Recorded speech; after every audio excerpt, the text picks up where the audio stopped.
Hello student, मैं अभय सांडिल्या फिर से एक बार आपके सामने प्रस्तुत हुआ हूँ और आप हमारे परिवार का सदस्य बनना चाहते हैं तो इस चैनल को सब्सक्राइब करें ताकि आपको रेगुलर पढ़ने का मौका मिलेगा।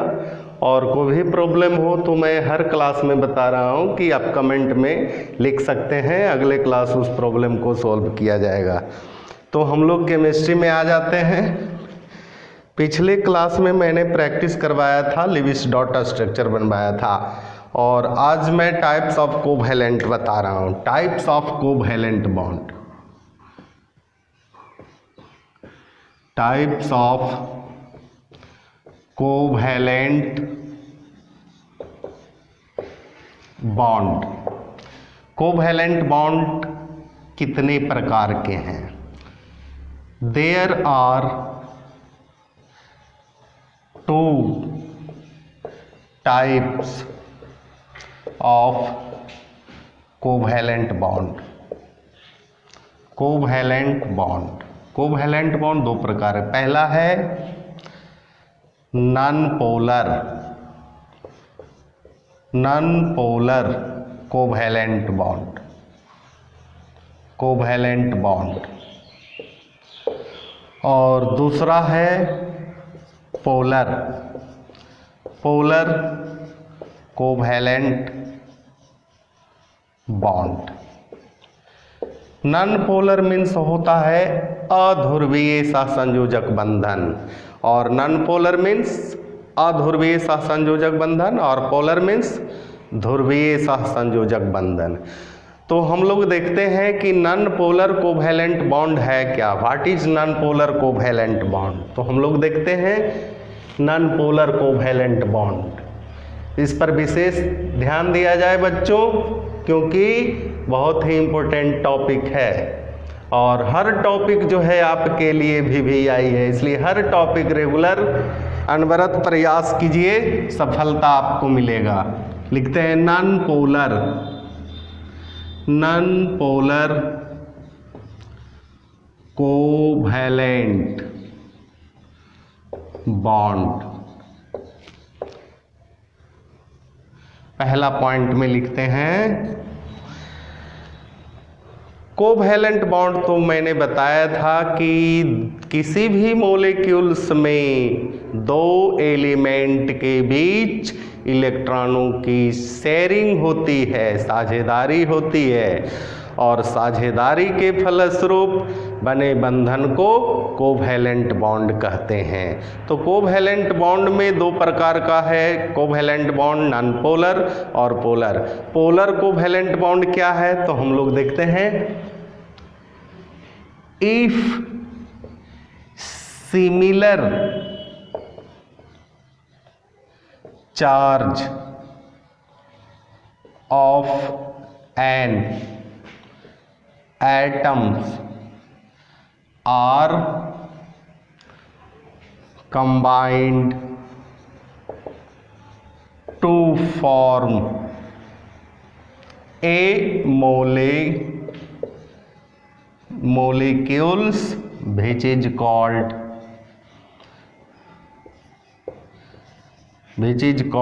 non-polar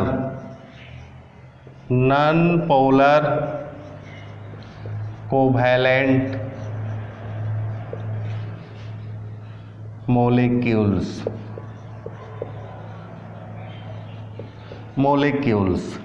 यानी समान चार्ज। और चार्ज समान तभी होगा जब एटम समान होगा, यानी all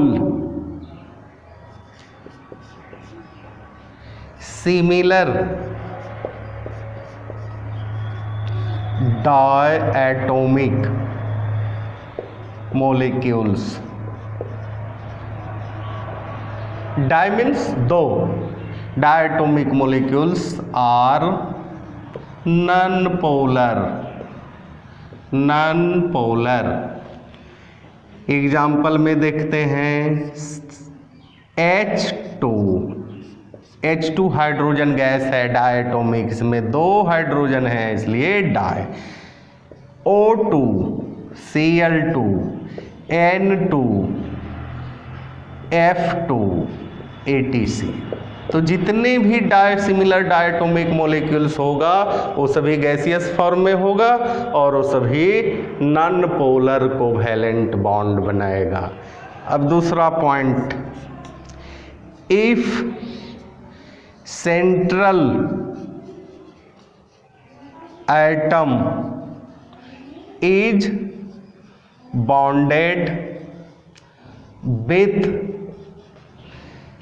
same atom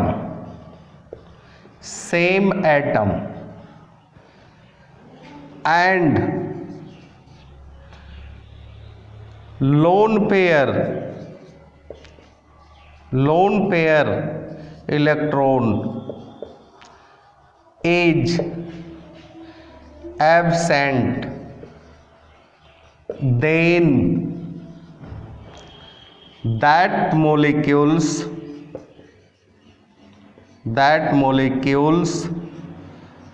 are non-polar। सब पर ध्यान दीजिएगा कि अगर सेंट्रल एटम, बीच का एटम के चारों तरफ समान एटम से जुड़ा हुआ हो और सेंट्रल एटम पर लोन पेयर इलेक्ट्रॉन नहीं हो तो उस मॉलिक्यूल्स को हम लोग क्या कहते हैं? Non polar. एग्जाम्पल में आप समझिएगा कि नॉन पोलर क्या है।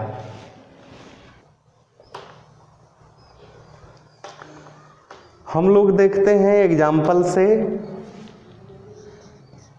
CH4 मीथेन, इसी को मस्टर्ड गैस बोलते हैं।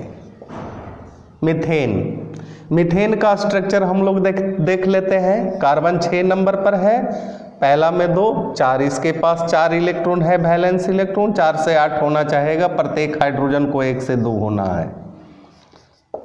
1 से 2 हो गया,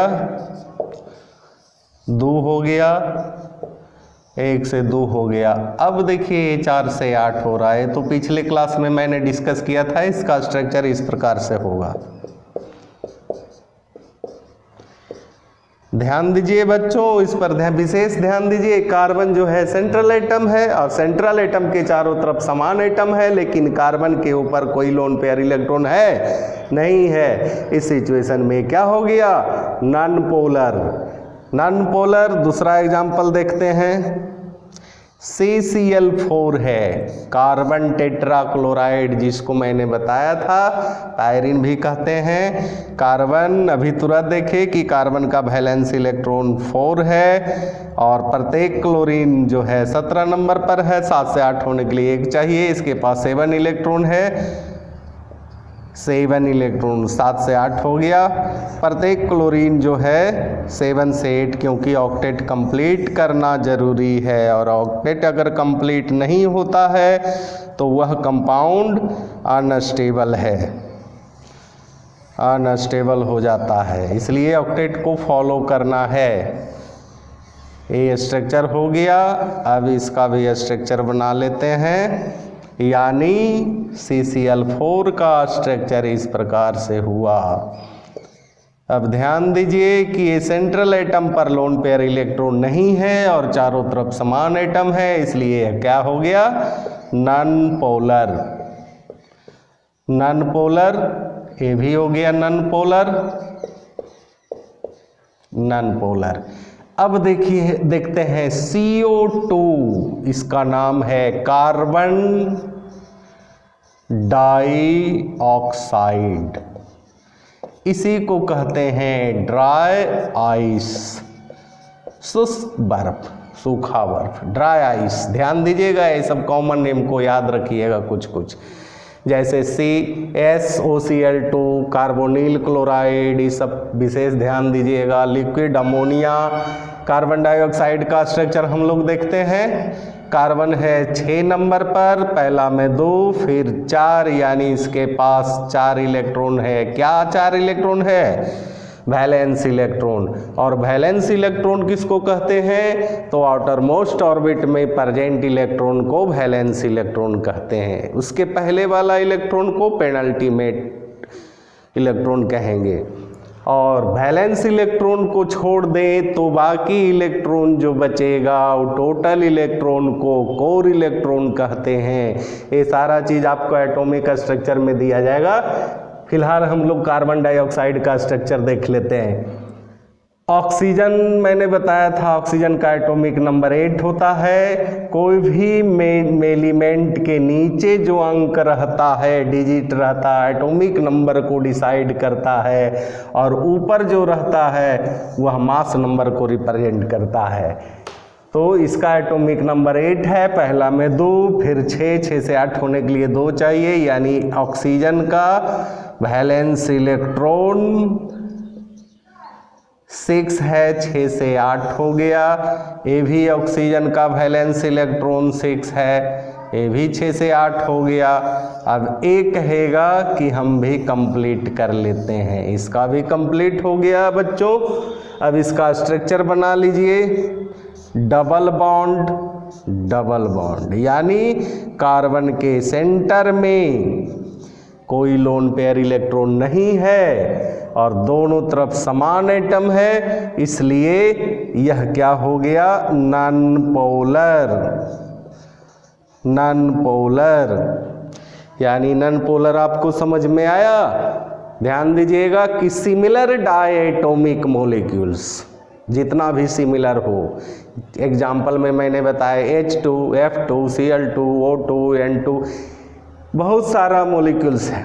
इसके बाद मैंने बताया कि सेंट्रल एटम अगर सेम एटम से सिचुएटेड है यानी बॉन्डेड है और सेंट्रल एटम पर लोन पेयर इलेक्ट्रॉन नहीं है, तो वैसे मॉलिक्यूल्स को कहते हैं, क्या कहते हैं, नॉन पोलर कोवैलेंट मॉलिक्यूल्स। आप लोगों ने देखा नॉन पोलर कोवैलेंट बॉन्ड। अब देखते हैं पोलर कोवैलेंट बॉन्ड, मॉलिक्यूल्स बोल सकते हैं। नॉन पोलर में देखें हम लोग, क्या देखें कि सिमिलर डायटोमिक मॉलिक्यूल्स, इसमें डिसिमिलर हो जाएगा। If dissimilar charge of an atoms are combined to form a molecules which is called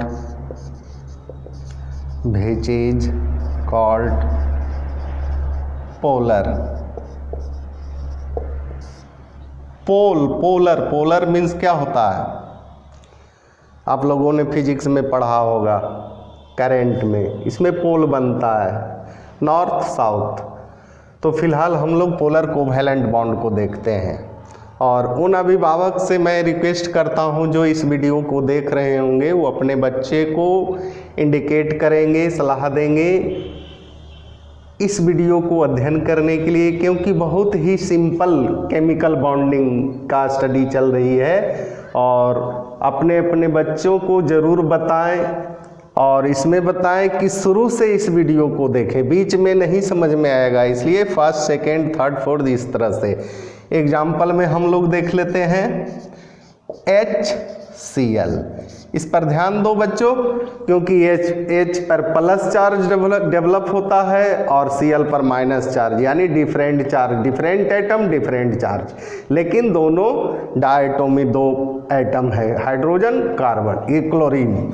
इसके बाद है HF, HBr, HI, ETC। तो इस तरह से हो गया पोलर, यानी नॉन पोलर में सिमिलर डायटोमिक मॉलिक्यूल्स होगा और पोलर में डिसिमिलर यानी डिफरेंट एटम होगा। अब हम लोग देखते हैं if central atom is bonded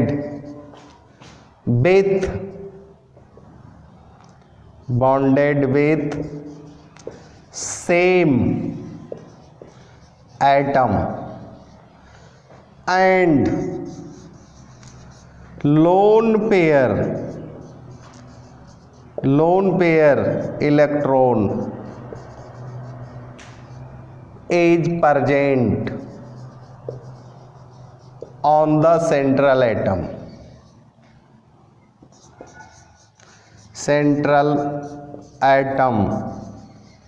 Then that molecules are polar. Non polar में मैंने बताया था कि सेंट्रल एटम अगर समान एटम से बॉन्डेड हो और सेंट्रल एटम पर लोन पेयर इलेक्ट्रॉन नहीं हो, और लोन पेयर इलेक्ट्रॉन मैंने पिछले क्लास में डिस्कस किया था कि लोन पेयर वैसा पेयर जो शेयरिंग में भाग नहीं लेता है, लोन पेयर इलेक्ट्रॉन कहते हैं। तो इसमें हम लोग देख रहे हैं कि सेंट्रल एटम अगर समान एटम से बॉन्डेड हो और सेंट्रल एटम पर लोन पेयर इलेक्ट्रॉन नहीं हो, उस सिचुएशन में वह कैसा कंपाउंड होगा, मॉलिक्यूल्स होगा, पोलर होगा। तो हम लोग एग्जाम्पल से देखते हैं कि पोलर में क्या होता है।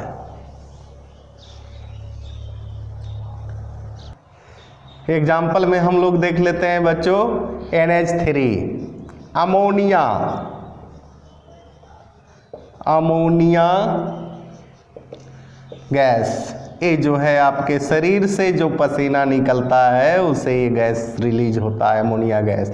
इसको लिक्विड अमोनिया भी कहते हैं। अमोनिया में नाइट्रोजन सेंट्रल एटम पर है, सेंट्रल एटम है नाइट्रोजन इसका, और नाइट्रोजन 7 नंबर पर है, पहला ऑर्बिट में 2 फिर 5 से 8 होना है, यानी 1 2 3 2 5। ये हो गया लोन पेयर इलेक्ट्रॉन, वैसा पेयर जो शेयरिंग में भाग नहीं लेता है। प्रत्येक हाइड्रोजन को हीलियम बनाना है, और हीलियम मैंने बताया था इनर्ट गैस जो है 6 है। हीलियम 2 नंबर पर है, नियोन 10 नंबर पर है, आर्गन 18 नंबर पर है, क्रिप्टन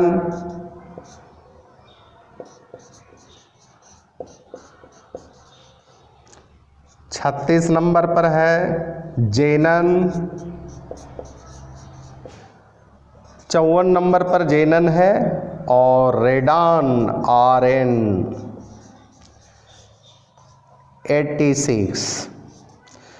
बच्चों इस पर ध्यान दीजिएगा, ये इनर्ट गैस है और जितने भी एलिमेंट है पेरियोडिक टेबल में वो सभी एलिमेंट ही इनर्ट गैस को प्राप्त करना चाहता है और आपस में एक दूसरे से लड़ते झगड़ते रहता है। यानी जितने भी एलिमेंट हैं सभी अनस्टेबल है और स्टेबिलिटी को प्राप्त करने के लिए इनर्ट गैस को प्राप्त करना चाहता है। यानी 2 नंबर पर हीलियम है, नियोन है 10 नंबर, आर्गन है 18, क्रिप्टन है 36, जेनन है 54 और रेडान है 86। और एक्सेप्ट हीलियम को छोड़ करके सभी एलिमेंट के, यानी ये सभी एलिमेंट के बाह्यतम कक्षा में यानी आउटर मोस्ट ऑर्बिट में 8 इलेक्ट्रॉन होता है, और जिस एलिमेंट के आउटर मोस्ट ऑर्बिट में 8 इलेक्ट्रॉन है वो सभी इनर्ट गैस है, स्टेबल गैस है, और सभी यही। तो हम लोग देखते हैं नाइट्रोजन 7 नंबर पर है, 2 5 से 8 होना है, यानी 8 हो जाएगा तो 8 प्लस 2 8 2 10 कौन गैस बनाएगा, नियोन गैस। इसके पास प्रत्येक हाइड्रोजन को 1 से 2 होना है, ये भी हाइड्रोजन 1 से 2 हो गया और ये भी हाइड्रोजन 1 से 2 हो गया। अब देखिए ये नाइट्रोजन का ऑक्टेट कंप्लीट हो गया, यानी इसका स्ट्रक्चर इस प्रकार से बनता है।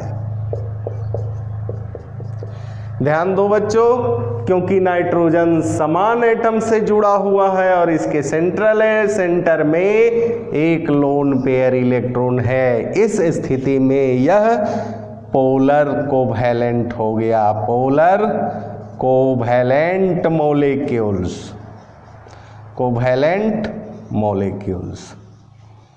और एग्जाम्पल देता हूं, H2O है, इसको मिटा देता हूं। H2O इसको क्या बोलते हैं? वाटर। और वाटर जो है कहा जाता है जल ही जीवन है, जल है तो जीवन है और जल नहीं है तो जीवन नहीं है। इसलिए हम लोग इसको विशेष तौर पर देखते हैं कि वाटर बनता कैसे है। तो ऑक्सीजन 8 नंबर है, 2 छो, इसका वैलेंस इलेक्ट्रॉन 6 हो गया। इस प्रकार से बनाते हैं 2 2 4 5 6 6 हो गया। प्रत्येक हाइड्रोजन को 1 से 2 होना है। ये भी हो गया 1 से 2, ये भी हो गया और इसका 6 से 8 हो गया। यानी इस प्रकार से इसका स्ट्रक्चर बनेगा। यहाँ देखिए कि सेंट्रल एटम समान एटम से जुड़ा हुआ है और ऑक्सीजन के पास लोन पेयर इलेक्ट्रॉन है, इसलिए यह हो गया पोलर। इसी प्रकार से PH3 को बनाएंगे, इसका स्ट्रक्चर इस प्रकार से होगा। इस पे लोन पेयर इलेक्ट्रॉन है, ये हो गया पोलर।